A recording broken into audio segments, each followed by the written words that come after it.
Recuerdo la noche exacta en la que todo cambió, aunque la memoria me muele y se deshace a su antojo.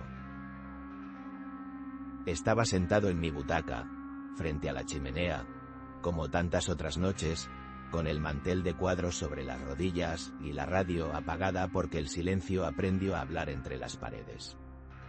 Entonces ella abrió los ojos de golpe y dijo un nombre que no había pronunciado en más de 40 años. ¿Y tú qué habrías hecho si, en la mitad de una noche cualquiera, la persona que te acompañó 50 años te mira como si fuera la primera vez y te dice palabras que no entiendes, pero que rasgan algo dentro de ti? No esperé a que el reloj diera las campanadas. Me acerqué a la cama como quien se acerca a una alcoba de verano donde convive un animal dormido que puede despertarse agresivo.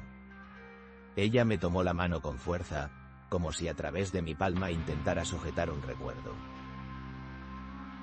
Susurrió: «No la dejes entrar». Hubo un ruido en la cocina en ese momento, un golpe sordo contra la puerta que lleva al patio. No era de la casa lo que me sobresaltó, sino de mí mismo. Las piezas de un rompecabezas que yo creía cerrado se movían bajo la mesa.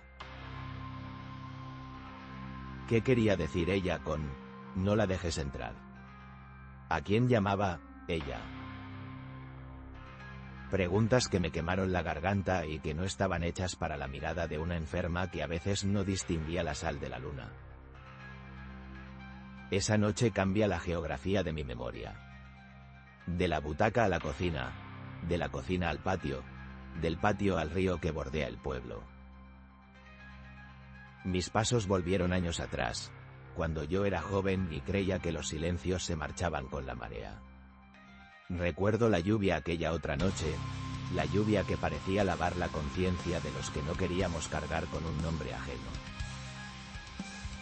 Me llamo como quien dice su oficio antes de empezar a hablar. Soy abuelo, soy viejo, pero sobre todo soy custodio de historias que no bebí. Contaré una que pesa más que las demás. Permíteme que empiece por el principio y por un principio que no lo fue, por un principio que fue una puerta que cerré con llave por cobardía. Hace 50 años el pueblo parecía más pequeño, y lo era, pero no por sus calles. Era pequeño por las cosas que nos cabían en la conciencia. Aquella noche de lluvia yo tenía 23 años, un trabajo en el taller del cura y una novia que esperaba frente a la cocina con los ojos llenos de promesas. Cayó un hombre en el pueblo, alto, con botas embarradas y una voz que arrastraba un acento de otro lugar. Venía pidiendo refugio. Dije que no. Fue la primera mentira que recuerdo con frialdad. Dije que no y me fui con botas y todo a casa, donde creí que cerrando la puerta cerraba también mi responsabilidad. No vino de la nada la culpa. Supongo que todo acto malo crece como una raíz bajo el bosque de lo cotidiano. No se ve hasta que el suelo se resquebraja. Aquella noche el río estaba lleno y las luces fallaban, y yo me dormí con la tormenta en los tímpanos y con la voz de mi novia diciéndome que fuera un hombre. A la mañana siguiente faltaba alguien. Dicen que el pueblo era un animal que olfatea. Hubo rumores, se oyó una barca a la deriva, vecinos que murmuraron frente a la fuente. Yo me hice el sordo y el ciego. Durante años viví con el rumor sin nombrarlo. Me acostaba pensando que la corriente se había llevado lo que no quería mirar y me levantaba convencido de que las aguas habían hecho lo suyo. Lo más terrible no fue la posibilidad de haber causado una tragedia.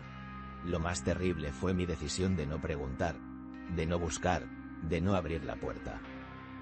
Esa costumbre de esconderse cambió mi modo de respirar.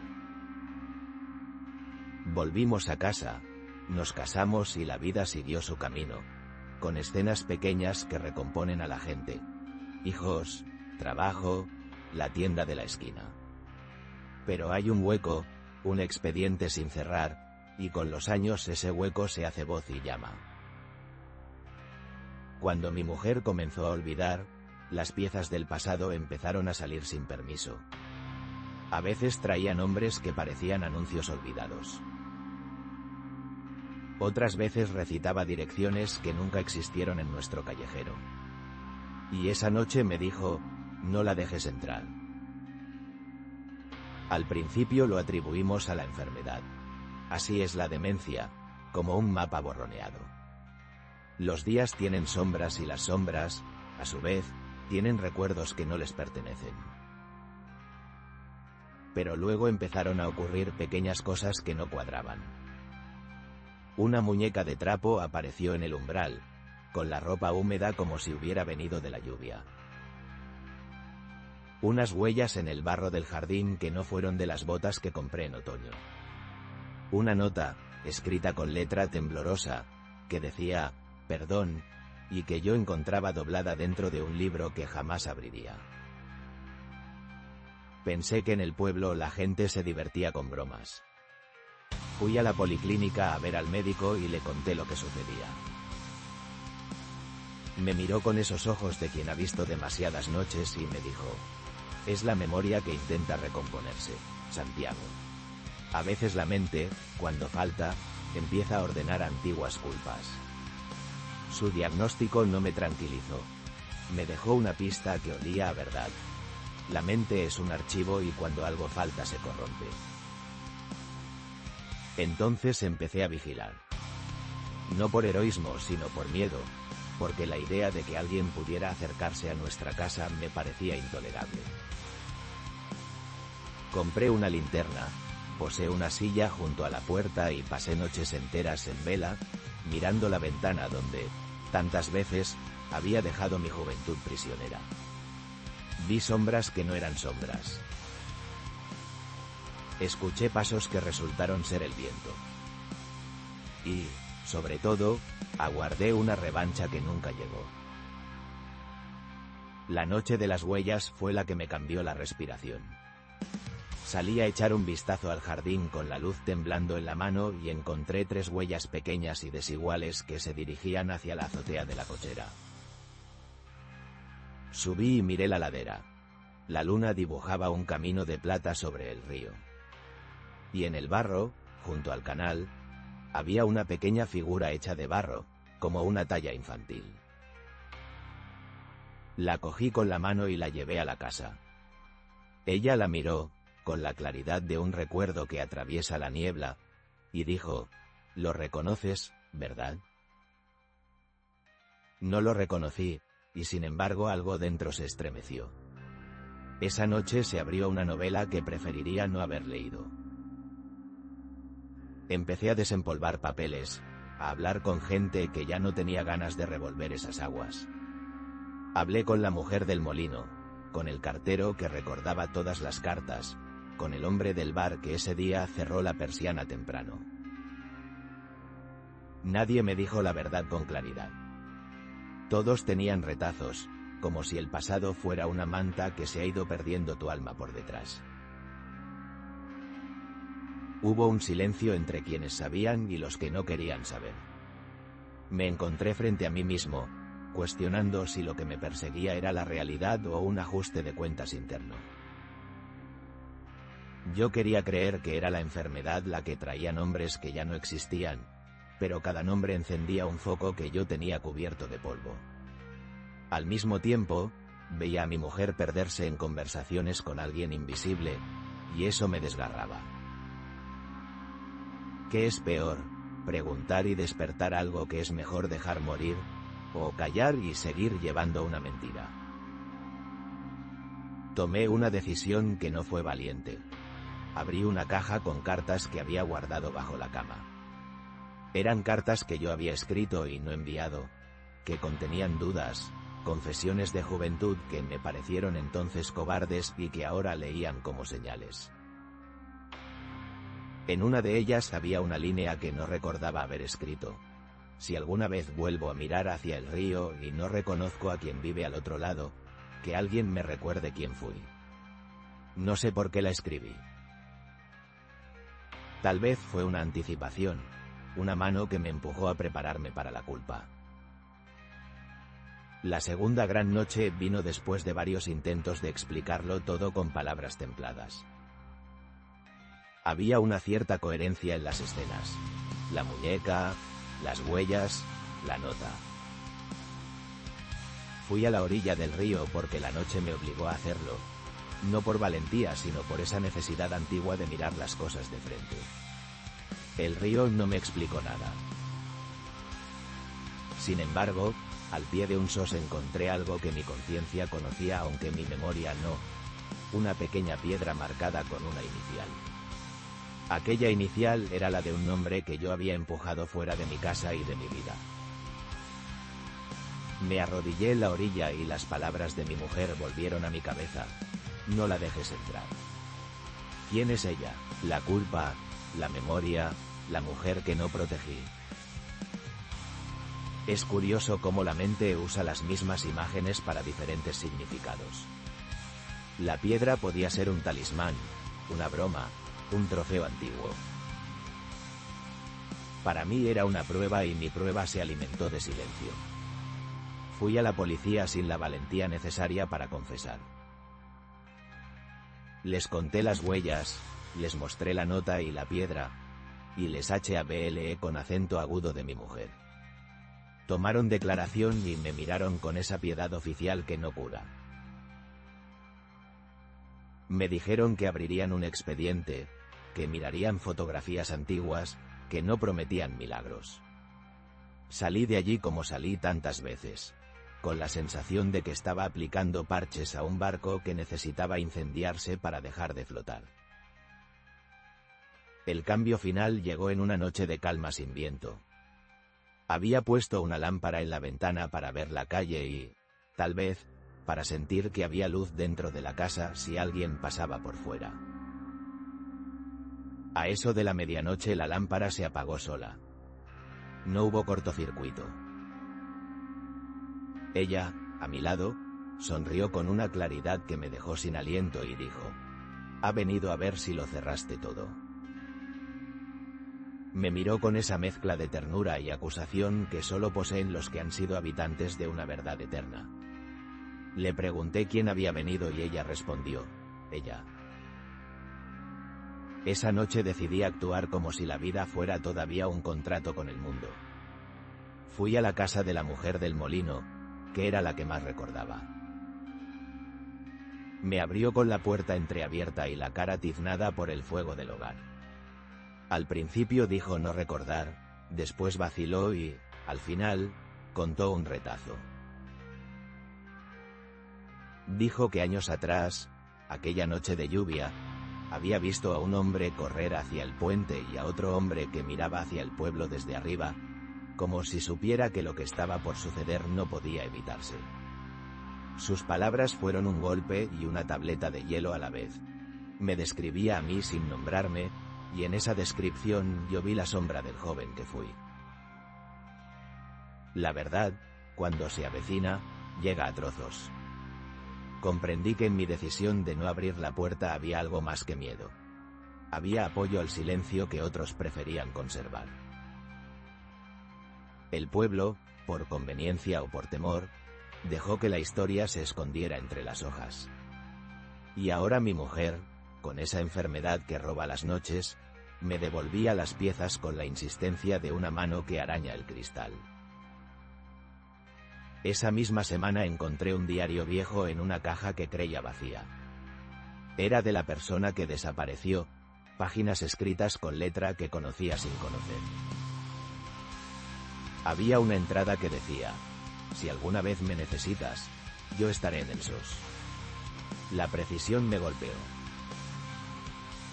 Empecé a ver la situación con los ojos de la culpa. No solo había sido indiferente, sino que mi indiferencia había tenido cómplices. La muñeca que apareció en el umbral, la nota con la palabra «perdón», la figura de barro en el jardín, todo eran pequeñas demandas que la memoria pateaba contra mi puerta. Llegó un momento en que tuve que decidir si iba a vivir el resto de mi vida con esa pregunta clavada en el pecho o si iba a abrir la herida y dejar que sangrara hasta cerrarse. No hablo de justicia social ni de retribución legal. Hablo de lo que uno se debe a sí mismo cuando ve su propio reflejo en el barro y reconoce allí a un joven mezquino. Confesé a mi hijo lo que recordaba. Fue una conversación tormentosa, entre lágrimas y silencio, donde él trató de entender lo que yo no quería recordar y yo traté de poner nombres a sombras. Mi hijo me miró como miraría a un extraño que ha heredado una maleta. Fue el primer paso que dio la casa hacia la transparencia. Pero no lo suficiente para que el ruido se callara. Las noches siguieron. A veces el sonido que me despertaba era un aliento que no era el mío. Otras veces una risa lejana que parecía de otro tiempo. Leí todas las entradas del diario y encontré el nombre completo: Lidia. Lidia era quien había pasado por el pueblo preguntando por refugio y a quien, por miedo o por un absurdo cálculo egoísta, no dejé entrar. Lidia fue la dueña de aquella muñeca, o quizá la muñeca era todo lo que quedó de ella. No lo supe con certeza. Hubo noches de lucidez en mi mujer. En una de ellas me habló de otras vidas que no eran nuestras, de un cuarto con olor a harina y de una mano que sostenía la otra mano con fuerza. Me dijo que a veces la gente pide cobijo y que el verdadero crimen es mirar hacia otro lado. Sus palabras fueron un martillo. Comprendí que la enfermedad la devolvía, a su manera, recuerdos que la comunidad había querido enterrar. Y comprendí, con una claridad que dolía, que la memoria puede ser una herramienta de la misericordia si uno la usa para reconocer sus errores. He intentado explicar qué es el miedo que no huye de la persecución, sino que se instala en la conciencia. No se trata de fantasmas vestidos de noche. Se trata de cómo la culpa encuentra formas de hacerse visible para exigir algo: reconocimiento, arrepentimiento, reparación. Empecé a hacer lo que pude para reparar, que fue poco y a veces torpe. Dejé flores en la orilla del río, HABL con acento agudo con quienes aún recordaban, conté lo que yo sabía y pedí perdón en voz alta, aunque fuera un río que no responde. No esperaba absolución, esperaba hacer el acto humano de nombrar la falta.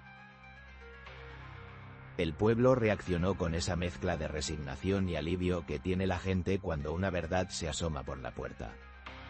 Algunos me miraron con dureza, otros soltaron lágrimas como si hubieran esperado la confesión sin saberlo. Mi mujer, por su parte, insistía en decir frases que me llevaban a lugares que no sabía abrir sin un mapa. No la dejes entrar, repetía, ella no sabe pedir perdón por sí sola. Un día, mientras la cogía de la mano, vi en sus dedos la marca de un hilo que yo mismo había pasado sin darme cuenta. Alguien había cosido el borde de su memoria para que no se deshiciera por completo. La última escena que tengo con nitidez ocurrió una mañana de primavera, cuando el río estaba tranquilo y la luz entraba por el comedor como si nada hubiera pasado. La casa respiraba con calma fingida. Mi mujer se levantó, me miró y dijo algo que todavía me quema: has hecho lo que podías. Fue una frase con doble filo, un perdón contenido y una sentencia. Le cogí la cara con las manos, como se cogen las cosas frágiles, y le dije: yo lo siento. Ella asintió y sonrió como si cerrara una caja. Desde aquella primavera, muchas cosas se han calmado y otras han comenzado a quedarse sin nombre. La gente volvió a sus rutinas y el río siguió su curso, indiferente a nuestras pequeñas epifanías. Yo sigo aquí, con la sensación de que algunas noches alguien toca la puerta y yo abro el ojo para ver si es la realidad o la memoria que viene a pedir cuentas. A veces pienso que no fui un monstruo absoluto. Fui un hombre que eligió la comodidad antes que la confrontación. Eso no me redime. Y a veces pienso que la verdadera visita que tuve no fue de un espectro, sino de mi propia conciencia, que llegó con la forma de una mujer necesitada de refugio y me reclamó, a su modo, el precio de mi cobardía. Si me preguntas si vi algo que no podría explicar, te diré que sí, que vi la insistencia de unas piezas que no encajaban en mi narrativa y que me obligaron a recomponerla. Si me preguntas si creo en fantasmas, te diré que no. Creo en la memoria y en cómo ésta puede tomar la apariencia de lo que llama para hacerse oír. No busco absolución ni vindicación. Busco paz, esa palabra que suena como un barco que ya no zarpará. Tal vez lo que más me persigue no son esos gestos exteriores, sino la pregunta que me hice aquella noche junto a la chimenea. ¿Y tú qué habrías hecho si te hubieran llamado a elegir entre la comodidad y la verdad? Hay noches en las que me sorprendo a mí mismo observando la puerta, esperando que alguien pulse el picaporte y me pida rendición o perdón. Otras veces me sorprendo deseando que nadie vuelva a tocarla, porque abrir podría significar que aquello que enterré vuelva con fuerza de tormenta. La historia no acaba con una resolución clara. A veces un recuerdo se aquieta y deja la casa en paz. Otras veces el silencio se rellena de susurros que son ecos de lo que fuimos. No puedo prometer que no habrá noches en las que la frase, no la dejes entrar, volverá a ocupar las paredes de mi cabeza. Lo único que puedo decir, con la voz cansada y la mano temblando, es que aprendí a nombrar mis fallos y a traerlos a la luz, por pequeña que fuera la luz. Si estás sentado ahora con alguien al lado, o solo, y escuchas esto con el fuego proyectando sombras en la pared, no esperes que te diga cómo actuarías en una situación así. Cada persona es un mapa propio. Solo puedo ofrecer mi experiencia, que esconder una puerta no hace que la visita olvide tocar, y que, a veces, escuchar es lo más valiente que uno puede hacer, aunque lo que se escuche sea el eco de una culpa antigua. A veces, cuando cierro los ojos, veo a la mujer del molino barriendo la entrada como si quitara las últimas hojas de una historia. A veces veo a mi mujer sonriendo, como si hubiera cosido un último recuerdo en el dobladillo de mi alma. Y otras veces veo una figura en la orilla del río, en la penumbra, que inclina la cabeza hacia mí, no en señal de venganza, sino de espera. Espera algo que no sé si aún puedo dar. Me queda esta confesión. Tuve tiempo para remediar y no lo hice con la rapidez que merecía. Tuve miedo y me equivoqué. Pero también tuve la oportunidad de desnudar la culpa y hablarla en voz alta. Eso cambió algo, aunque sea donde no lo vean los libros. No sé si la paz que busco llegará antes de que la noche me cierre los ojos. Lo único cierto es que ahora sé escuchar las llamadas, aunque sean confusas y estén teñidas por el tiempo. Si alguien te llama esta noche desde el fondo de su desorden, ábrele la puerta aun cuando te tiemble la mano. No por heroísmo, sino por humanidad. Y si alguna vez te sorprende, como a mí, una voz que te pide que no dejes entrar a alguien, recuerda que esa voz puede ser un disfraz de la memoria pidiendo que no se vuelvan a repetir errores. Desde entonces, nunca he vuelto a cerrar los ojos del todo.